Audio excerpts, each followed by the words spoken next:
welcome you tonight to a very special presentation on behalf of the Corsair Student Athlete Advisory Committee and the Department of Athletics. My name is Jim Seavey. For those of you who don't know me, I'm the Director of Athletic Communications at the university.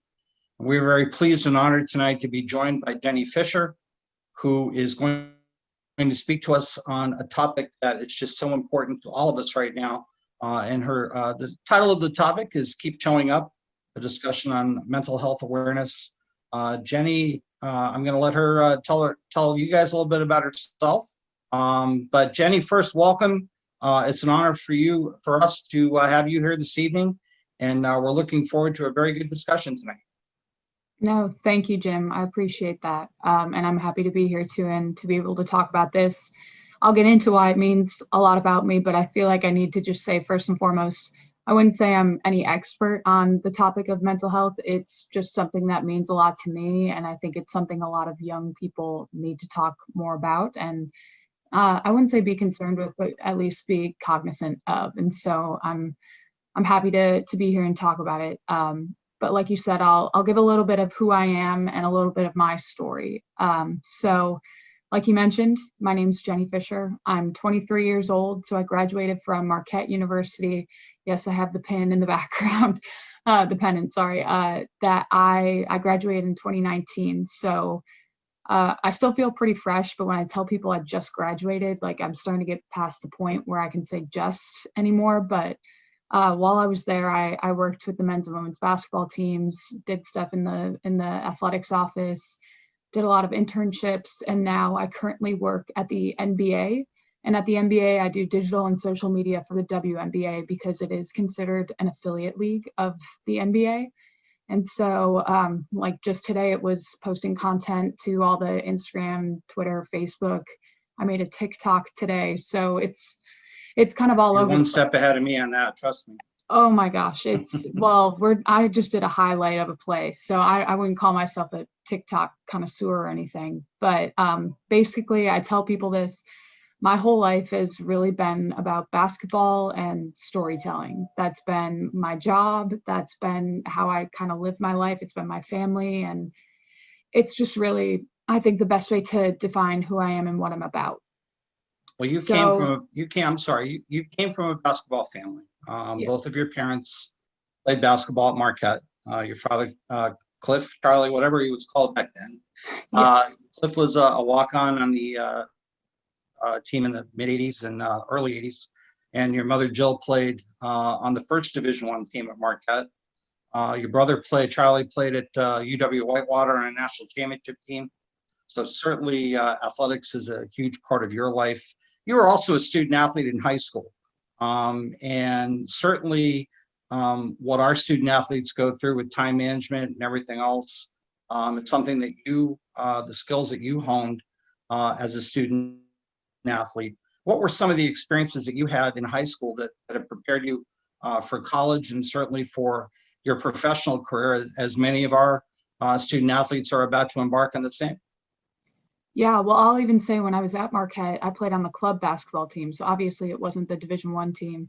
And also while I played for the women's club team, I coached the men's club team. So I felt like I got a dose of not being a real student athlete, but having to balance my athletic and my academic in that sort of a way. But in high school in particular too, yeah, I mean, I did basketball, volleyball, lacrosse, and track and field all throughout high school. So 4 sports. And balancing that, I just feel like, and I think any student athlete or person who has had to balance anything, for me, it was just time management and figuring out, I like to say you're never too busy. You make time for what's a priority for you. And you have to kind of figure out how to divvy that up and figure out what means the most to you, what you absolutely need to get done. Especially now, I feel like it's got to be tough. I can't even imagine having to be remote for schooling and to do all of that and balance, being on a computer almost all day versus, and this is just a personal thing for me right now for work, I'm on a computer all day, right?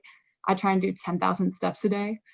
So like today in the rain in New York, I just was walking around and decided to go pick up my lunch and run a couple errands and just walk as much as possible in between. So I think it's, like I said, figuring out priorities, making sure that you're taking care of yourself. And it leads into the mental health aspect for me, because if I don't do my walk, have my coffee, do a crossword, write down the 3 things I'm grateful for every day, then I haven't like laid the foundation for where my mental health should be at, or my mental state in that sense really should be. And those are things I try to consistently do, because I think consistency means more than, I don't know, just doing it when you feel like it. So What are it's an interesting point you raised, because I think we talk about that all the time, that a lot of times we just take things for granted and we really don't stop to appreciate them or smell the roses. What are the 3 things that you're most grateful for today? well, and this is funny because normally I journal in the morning and have my coffee, and today I didn't do that. So it was going to be at night. I write down my 3 things, so I haven't gotten there yet. But honestly, I always think about this when it rains. I feel like whenever it rains, it can be really gloomy and people think of it as a bad thing, but I like to think of it as like, everything's just being refreshed. Like it's almost like, and in New York, I'm like, okay, all the garbage is just gonna like wash down the streets and it's gonna be clean and whatever. So I like to think of it in that way. I think I'm just grateful for the spot I'm at in life, because even though, jobs and whatever can be tough and I'm not near my family right now, I think that I'm still in the spot that I'm supposed to be in, because I like to believe if something's supposed to happen, it will, or it has, or it's becoming. Again, it's just a mindset that I like to have. And honestly, grateful to be able to talk to all of you and hopefully hear from you guys as well towards the end, because again, this is just something I care about. And having worked in collegiate athletics, and I worked at the NCAA before being at the NBA, so especially there, the student athlete experience and just making sure that people are doing okay at the end of the day. I just feel grateful that I'm able to play a very small part. Well, let's talk about the times that we live in now. Certainly all of us on this call and all of us in the world are in a place that we never imagined we would be at this time last year. For our student athletes, this isn't the experience that they signed up for. They would much rather be on the fields, on the court, in competition and in practice. I think of this coming weekend would have been our cross country championship for our conference, which we hosted last year. And thinking about that memory and what a wonderful experience it was for our kids. Everyone certainly has a story of and an image of where they'd rather be right now. It's one of the things that I think everyone is struggling with, and I struggle with it with my 2 kids as well, who are at college. What advice would you give? You're a year removed from this.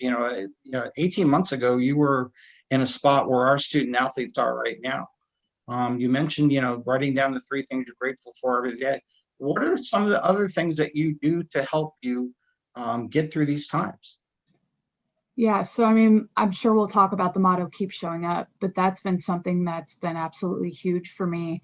It has been even before, COVID times and everything, but I think I kind of stocked up on it before then, which helped me out. And then being able to carry through with the keep showing up has really made all the difference for me. So I'll kind of tell where that comes from quick too. Desi Linden is a famous runner. She won the Boston Marathon in 2018 when it was like the horrible year with the rain and the wind and everything. And she has this quote, it's actually on her Twitter, she tweeted it, and it says, "Some days it'll feel like you're trudging through hell. Other days it'll feel like you're born to do this. No matter what, keep showing up, giving it your best shot, and seeing what you've got." And for me, like, you can take that in sport, in running, or you can take it in a job. For me, I like to take it in like ways that I can like make people's days as well. So like, it's about to be Halloween. I have a 2-year-old nephew. I don't live near him. He's back in Wisconsin. He can't do Halloween. They can't trick or treat. And he's walking and talking. And so he would understand. So I just bought him a bunch of like candy that he's safe to eat and things like that. Just because I want to keep showing up for him. And so it's a small example of like, first, I think you need to keep showing up for yourself before you can keep showing up for others. And I like to say that like you keep showing up for what you love and what loves you. It's a 2-way street. You want to be able to, and I tell people this from when I was in college, like I used to just keep showing up to the Al McGuire Center, which is where our athletics offices are and where the basketball team practices and everything, because I just wanted to be around those people. And obviously that's 10 times harder right now, but you can keep showing up in different ways. Like I've called more people randomly and done more random FaceTimes in the middle of the day just to like see friends or old coworkers that I haven't before, even if it's in a different way. Because I think the more we keep showing up for others, the more it continues to show up for us. And again, it's just a way that I try to live my life, because I think that's what makes all the difference. It's not, I think so often we can be really one track minded in the way of like, we need to really focus on our careers and doing well in our athletics and making sure we're hitting every goal and milestone and thing that we want to achieve. But in that same vein, I feel like there's a parallel track of, you need to keep showing up for others. What are you doing outside of all of that? Because you are more than just this, whether that be a student athlete or someone who works for the NBA, or like you are a person and you matter. And so to make sure that you keep showing up for yourself, I think is kind of the first thing that comes to mind when it comes to all this for me. One of the things that, and this is probably going to be the most painful part of our presentation tonight, keep showing up is, and I'm wearing my shirt, by the way, keep showing up. Jenny is actually selling these t-shirts, and all of the donations going to the American Foundation for Suicide Prevention. And I have information on that I can share with the group as well. But it came out of a very terrible day, a very terrible period, almost 10 years ago, when your mom, who, in full disclosure, everyone, was my best friend in college. Your mom took her own life. Yeah. Committed suicide. And that day, as horrific, is still as horrific to you, I would imagine, now as it was 10 years ago. But can you talk about the emotions that you channeled from that to how you have taken that message and tried to help others? Yeah, well, I just want to say too, as hard as these things can be to talk about, I like to say that not everything is easy or enjoyable to talk about that's important to talk about. And so I feel like this is one of those things where, like you mentioned, it was 10 years ago, coming up on 10 years this upcoming December. And so I was 13 years old, I was in 8th grade. And I really like to think of it in this way because my life could have gone one of two ways. Again, I could have, and I think for some time it truly was a difficult thing that really takes a toll on the mental health of the people that are, they call them suicide survivors, the people who are survived by someone who died by suicide. And so I think for anyone that is attached and you're, it's statistically that you are within one relationship of knowing someone who has died by suicide or knows someone who has died by suicide. And so I really think my life could have gone one of two ways. And I think you always have a decision, right? You can let it define you and you can kind of be bogged down by it or let it affect you in whatever negative way, which I think as a 13-year-old, I probably did for quite some time, because you're immature, you don't know what's happening, you're asking why me. But then I think as time has gone on, and just, with my own beliefs and just how I try to live my life again, I want to use it to define who I'm going to be and how I'm going to lead and how I'm going to, try and be on the right side of this fight and be a force for good in any way that I can. So I would just say I've always been someone, and my mom was the same way, who's very driven, ambitious, perfectionistic in some ways. Yep. I'm sure you can testify to that. Yes, she was.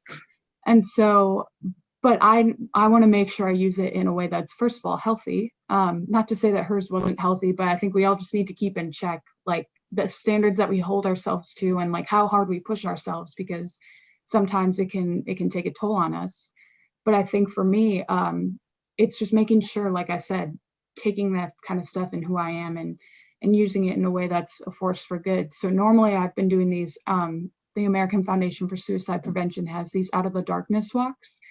And I did them in Milwaukee when I was at Marquette all those years, and I would raise money and I would walk with a team. And then this year I was like, well, I can't do it because of COVID, and I still want to raise money, but I feel like there's a different way to like rally people and create like a kind of support, because I think we all need the message, like you mentioned, Jim, keep showing up right now, because it doesn't just have to mean for suicide prevention, although it did raise all the proceeds for that. And it's almost up to $10,000 now, and Wow. over, I think as of today now, over 900 shirts sold. And so it's absolutely wild, because I did end up reopening the link for more people to get it. But I just think for me, yeah, it doesn't have to mean keep showing up in a way that has to directly connect to suicide or suicide prevention. It's also including mental health. It's including, someone asked me if it was a workout shirt, like, oh yeah, like a motivational keep. And I was like, if you want it to be, then it can be. But again, it's been one of my daily reminders. So now it's a way that people can take it with them and also remind others to, keep showing up. Well, and it's such an important message because, it goes back to what we've been talking about before about, learning remotely, being apart from friends, being apart from classmates, being apart from teammates. I can't imagine, and I have a daughter who's a senior in college. This isn't what for our seniors, senior student athletes. I can't imagine what it was like in the spring. I can't imagine what they're going through right now. But you talk about the motivation that your life could have gone two ways after your mom passed away. In this situation right now with COVID, keep showing up really has taken on a whole new meaning as you talked about. And the little things that you've mentioned are so important that people, I don't think, really think about or thought about prior to the pandemic, because we were in such a hurry up world that you've got a list of 20 things that you need to do in one day. And it's really, afforded an opportunity, strangely, for everyone to kind of step back and assess that, there are some things that are more important than others. Some of those things that you identified 10 years ago that were, what became the most important thing for you then, and what has become the most important thing as you've gone on over the last decade? Great question. I think the most important thing for me when I was 13 is I think I've truly realized the importance of family. And it was also an interesting time for me because when you're 13, you're in the stage where you're an angsty teen and you don't want to take pictures with your parents, and you're kind of pulling away from them as you ascend into adolescence, I guess. But for me, I think when everything happened, I actually took a second to look at everything that my dad had done for me. And I remember this was a week or two after my mom died, he taught me how to do laundry, and I hated him for it because I was I don't want to do laundry. I'm 13 years old. The parents should be doing the laundry. You've always done my laundry. But it's things where I look back and it taught me how to be, in some ways, wildly independent, but independent in a way where I know I'll be able to take care of myself. I mean, should I need it? And I think now in this case too, when I was in college, I did an internship in New York City, and I was totally fine just leaving Milwaukee and going away for 3 months and trying something completely new. And again, it taught me how to be independent, how to figure things out in a way that maybe I was too young to start to learn some of those things, but it's only paid off, I think, in the best ways, again, because I know I'll be okay. And as far as right now, I think family is still probably one of the most important things. I mean, it's always going to be, but I think the importance of communicating with people and staying in touch and checking in and making sure that we are staying connected in a time where we can't be face to face doing the things we love with one another. It's just become even more evident. And again, I know that there's roadblocks, but again, it doesn't take that. I did a thing where I mailed out 40 postcards. I put out a thing on Twitter. I'm a big fan of Twitter also. That's full disclosure. I put out a thing, if anyone just needs some positive words, I love writing, I'm a big wordy, let me know your mailing address, DM me, and I'll send you a postcard, because I also wanted to support USPS. And so I decided to do that. And like I said, just trying to do small little things. If I can't be face to face with the people I care about, making sure that we maintain relationships and keep that same level of depth, because quite frankly, it's not I think it's 10 times easier to have conversations, especially on mental health, when you're in an intimate setting or whatever it may be. But I think it's more important now than ever that we still talk about these things, because we are isolated. We're heading into winter, which can be a really tough time for people. And like you said, no sports and not around one another. We all know how the situation is and how it sucks, quite frankly. But I think the biggest thing Yes, is, it does. yes, it's staying connected and making sure that we keep showing up for each other. I'm going to share your Twitter handle with everybody in the chat, and if you're, it's at Jenny Lynn Fish, but I will spell that out in the feed. If you have questions for Jenny, you can share them in the Q&A. Just send them to me. If you direct them to me, they won't show up in the chat feed, and I'll be more than happy to ask that of Jenny. One of the things we talked about prior to the presentation was her concern was for you, and she wanted to know how you were all doing. And I told her that we've had a couple of meetings prior. And one of the things you just talked about is, I think, one of the things that I've really noticed from our student athletes is that they're communicating with each other in so many different ways, whether it's maybe a quick, I'm the last one to talk about Snapchat, but Snapchat or any other social media platform, or even picking up the telephone, or FaceTiming has become a wonderful thing. I FaceTime with my kids every day now, and I never used to do that. But really staying in touch and making sure everybody is okay. Because honestly, I think the one thing that I've heard loud and clear, that it's okay not to be okay. This is an unprecedented time. This is something we've never ever confronted in this generation, or in several generations. And really staying in touch with each other has become such an important part of the daily routine. And I know you alluded to that. Outside of your family, who do you stay in touch with, the most? Former classmates, coworkers, people that you used to see every day that you don't see every day.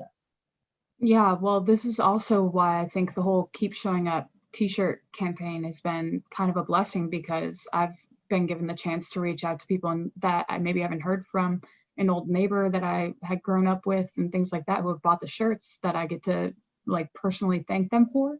And then it spurs a conversation, and it's been a way to connect with people in that sense. And then it's like a former NBA player for the Knicks he saw someone post the shirt on Instagram and wanted to get the shirt himself, and all that, it just kind of spurred a lot of conversation all over the place. So it's been a good way to connect with people through that, while also obviously for a good cause. But I think where I feel really blessed is there's a really close-knit sports media community. I feel like on Twitter is also, I guess for me, I've worked in sports media for the past couple of years, like I said, internships, and then the past year at the NCAA and now at the NBA.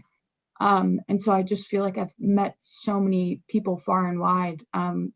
There's college basketball coaches that I'll have random phone calls with, or tonight, just before this, I was thinking about, her name's Joanne Scott. She's one of the highest ranking women in men's basketball at the NCAA. And her and I used to go out to lunch and have a lot of conversations. And I just text her, hey, I'm thinking of you and I miss our lunch dates. Let's try and hop on the phone soon, because it's about a month away from Division I men's basketball starting their season. And so just wanted to talk to her before the craziness sets in there. I talk to one of my friends, Kara, every single day. She works for Michigan State men's basketball. Again, someone that I've met through this sphere. So I feel grateful for the job that I have, first and foremost, but the people that it's given me alongside of it, and the people that Marquette gave me. I think in college too, this is something I think about a lot. I was friends or friendly with the people that you don't hang out with all the time, but you pass on your way to class, or that you randomly would see in the athletic center every Wednesday at 2 p.m. And those were the people that I started thinking a lot about during COVID too. And I was I think I still have some of the, or trying to respond to more people on Twitter or comment more on Instagram, which again, it's good to connect through social media and do all of that, but sometimes I'm like, whoa, Jenny, take a day off. Yep. But yeah, Take a I break. think a whole bunch of different people, but it's in all sorts of ways. Yeah, I think I FaceTime my dad almost every day now too, which is funny because And he he's a just moved, so yeah. yes. So and again, we're all spread out, we're all over the place, but that is the beauty of technology. One of our student athletes has a great question, which I wanted to talk to you about, and this is the perfect time for it.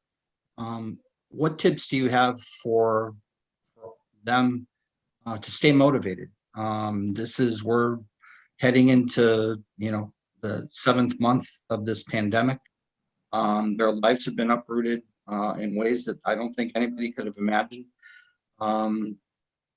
What tips do you have to them to stay motivated in their studies? One of the things that we've talked about as a department and as a SAAC group was, the fact that, yeah, we are going to play again. We don't know when yet, but we are going to play again. So trying to keep motivated with that, what tips do you have?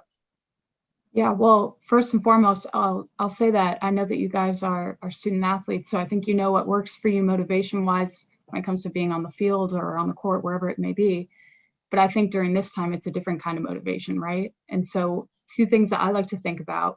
First and foremost, I'm big on journaling. I know not everyone is into writing or journaling, but it's really helped me. I just went through a journal in the past 6 months. I wrote every single day. It's the fastest I've ever gone through. And being able to reflect on, I'll do snapshots of where the world is at, like we're still all wearing masks, it's still here, whatever. But it's almost motivating to see what's changed. Should it be positive? I mean, one of mine was like, wow, the world really hasn't changed that much in the 6 months. But at the same time, there are positive things that have happened. And again, it's good to pluck out the good. But I like to talk about two things. There's being interested and being invested. You can be interested in wanting to have better mental health. You can say, yeah, it'd be great if I started journaling or if I started going on a walk. I like to tell people, think of 3 things you think that would help your mental clarity. That could be working out. It can be avoiding working out because it stresses you out. It can be writing. It can be going for a walk, like I said.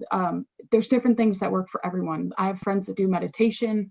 There are some different like exercises I like to do too. It's called like the 5 senses, where like when I'm on a walk, it's like, all right, what are 5 things I can hear, 4 things I can smell, 3 things I can see? You just go down the list. So there's a lot of different ways that you can do it. But like I said, you can be interested, but that's so surface level. I feel like what matters is the interest or the investment, excuse me, and what you're going to do to stay consistent with it, because that's when it really builds upon itself. You can pile good habits in order to stay motivated, because it's really easy to lose motivation when it gets monotonous and everything seems the same. And that's why I like to change it up. Again, journal different things. I may do the same routine every day, but I try and get creative within it and change it up in order to stay motivated to keep doing what I'm doing. And again, just doing small things for other people even motivates me to keep going or to keep doing those kinds of things, because I feel like when you give to others, you automatically are giving to yourself, because the feeling that you get in the way that you just want to keep doing more, because it's not about you in that moment, if that makes sense. So hopefully that answers the question. But yeah, let me know if you guys have any more. I'm happy to answer whatever, whether it's about mental health, about my story, about what I do, whatever it may be. Well, there's one question that came in regarding, you mentioned about habits, and 2 key things, obviously, that student athletes are, particularly Division III student athletes that are just out crazy through their entire day, are time management and focus. And those are really 2 important life skills that have certainly come to the forefront over the last 7 months or so. And what advice, going back to the advice standpoint, from a time management standpoint, it seems like all we have right now is time, because we're not doing the things that we would normally be doing at this point. And time management can, in normal times, I guess, time management would be a crucial entity to have, because you're doing so many different things. But I think, the argument could be made, it's almost more crucial now, because there seems to be more time for other things but the focus still needs to be on tasks at hand. What has helped you, I guess, in that as you've approached in your new position? But from a student athlete standpoint, even from a student standpoint, the importance of time management and focus, and how that really can also affect your mental health. I think it's easier now than ever to sit at a computer all day and not realize that you've been doing it for weeks on end. Or some days it may really feel like you're doing it forever. But like what I think about all the time is like normally by now I would have maybe taken a vacation, or I would have, gotten up or taken a weekend away or done something where it wouldn't be this same day in and day out. It almost feels like people are afraid to give themselves a break because what do you do? Because all we have to do is what's in front of us, and we can't really plan ahead for anything. Again, we all know the situation that we're all in. But as far as time management, I think it's like I make time I have kind of a planner. It's not really, it's been tough in 2020, but I block out the first hour of my morning. I make sure I get up by a certain time. If I need to sleep in, I give myself a little bit of grace, but I block out an hour every single morning for either my workout, my journaling. If it's going to be a crazy day, again, I give myself some grace. I say I'll do it at night, but I need to make sure that I have the hour blocked off. Like I know, okay, come 8:30, I am going to do my workout, and then I'm going to shower and go to bed. Like you have to block it off. I like to write things down. Like I have all this stuff right here. I write things down all the time, which looks really unorganized. But for me, once I have it down, I remember it. And then once I remember it, I can put it into my Google Calendar or into my planner that's half written out because 2020 has been a mess. But I think the focus component is also extremely important, because if I just kind of half did what I had to do during the day and I wasn't focused on it, it's going to take me twice as long, and then the day drags on, and then I'm sitting at my computer all day. I like to, like I said, give myself that hour to do what I know should take an hour, so I can focus and actually get it done in that time. Again, I'm not an expert, but I do think that these are the things that have really helped my own mental health to stay on top of it.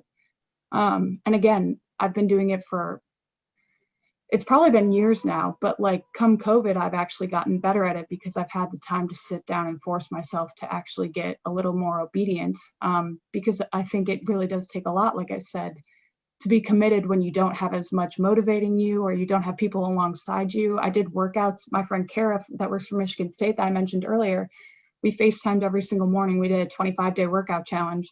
It felt like it went by so fast because of the way time is moving right now. We were like, that was already 25 days. And so it was kind of a positive out of it. But even having the buddy system in that way, or being able to text someone and say, hey, let's figure out a plan for what works for our mental health, and like check in on one another and make sure we're doing whatever the thing is. Even if it's having coffee over FaceTime, or I don't know, if you like tea or whatever, with someone each morning to make sure that they're doing okay. It can be a 5-minute phone call, or once a week.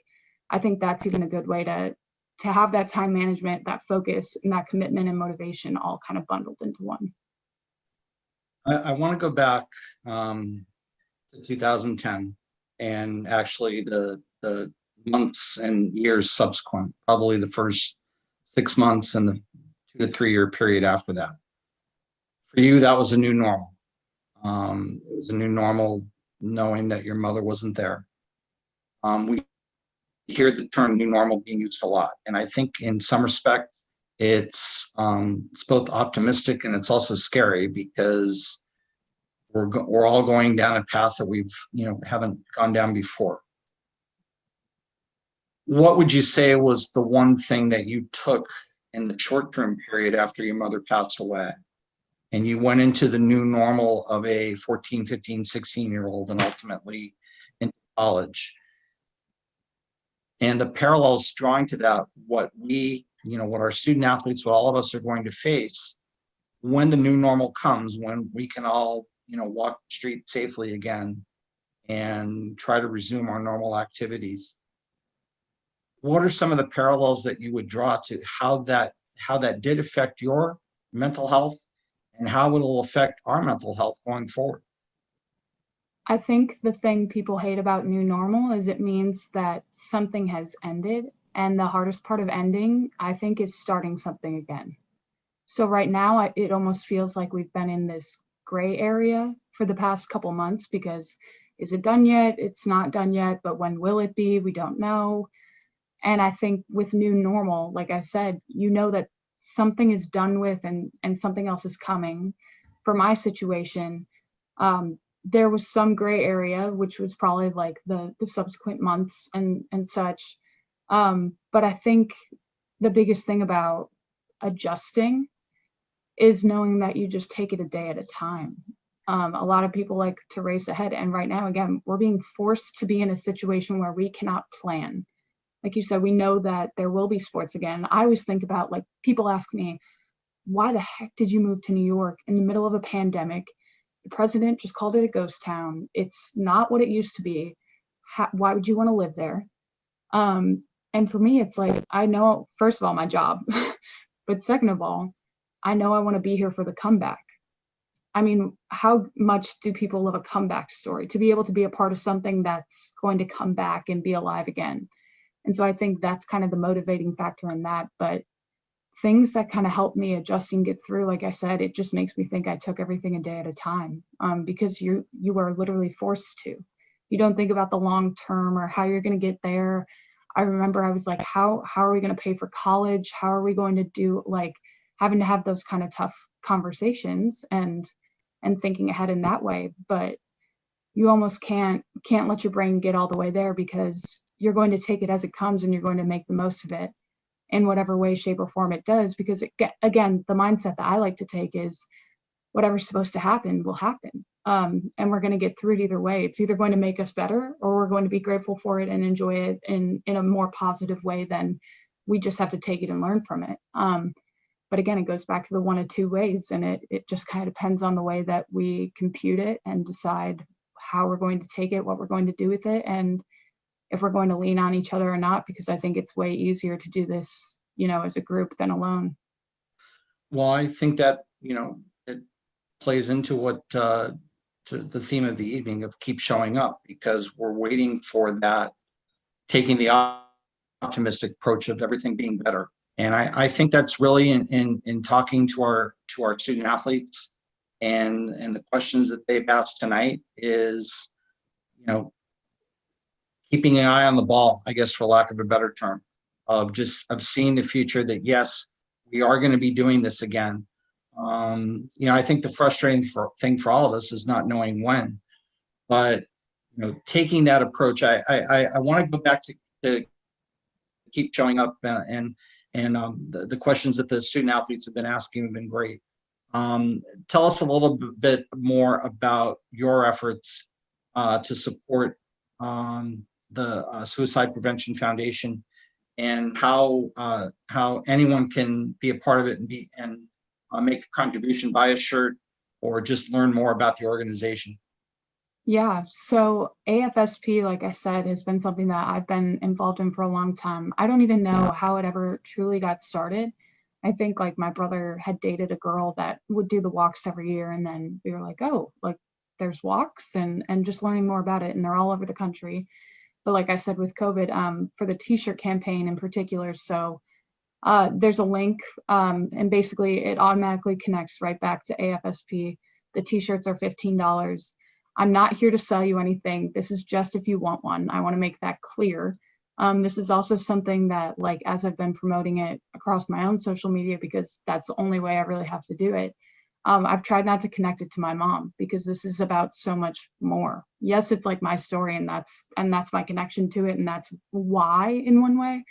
But I think the why is even bigger, in the sense that I think, like I said, it's a message that I think anyone can get something from, and that people may need to hear. And thankfully, a lot of people have been able to relate in that way. But yeah, if anyone needs the link or anything, I can pass it along. It's in my Twitter bio. It's floating around on Twitter left and right as well. But yeah, like I said, 3 simple words 3 times over on the shirts. These are them. Keep showing up. Showing up. I wrote them in red just to pop out, and then my dad made fun of me because Marquette is rivals with Wisconsin, and he said that's Wisconsin colors, and I said, Yeah, I wasn't going to sorry. go there, but that's okay. I'm sorry, I know, and it's not your guys' colors either, but it's still, it pops out. It's different if you want to switch up the colors you wear, I guess. But yeah, and you can learn more on their website, afspnational.com, I want to say. But they have a lot of really good information, even on social, like on Instagram. They post a lot of different helpful links, different days, and different like warning signs for people that may have suicidal thoughts or any sort of like anxiety, stress related, mental health related issues. So I would just suggest checking them out. I just posted your Twitter link in the chat. It's been a very thought-provoking, very informative presentation tonight. Any last thoughts, any last messages that you would like to share with our student athletes? They are an incredibly motivated group. I think like everyone else right now, there's, everybody's wondering what the question is, like, when will this all end? When can we get back to resuming the college experience that we dreamed of? But keep showing up is such a powerful phrase. Is there any last message you'd like to share with our student athletes tonight? Yeah, I'd just like to say, I know I don't have all the answers. I know I'm not an expert. I know I'm just a 23-year-old girl that was somewhat in the same kind of shoes as you guys, like you mentioned, about 18 months ago. But at the same time, I want you to know that I'm in your corner, that you are not alone, that I think the fact that you guys are gathering even as a group, however many of you are on here tonight, and the fact that you're staying connected and participating and doing all of that is incredible. Excuse me. And just that, I hope you know that you matter.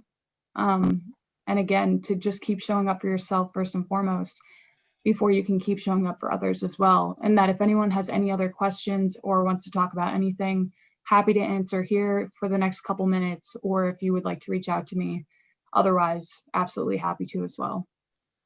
Just posted the link as well to the foundation. It's www.asfp.org. You can learn more about all the incredible work that they do. You can also, I follow Jenny Lynn Fish, Fisch, and she is very entertaining follow on social media, I might add. She has a wonderful tweet today about the Maine NBA team. Yes, who knew the crustacean nation, the Maine Red Claws? Who knew that, right? I apologize because I think I was typing to myself when I was putting the links. As I said, I'm a very not good at this stuff, but there is her Twitter, and here is the www.asfp.org is the American Foundation for Suicide Prevention. And like I said, go to their site to see the incredible work that they're doing.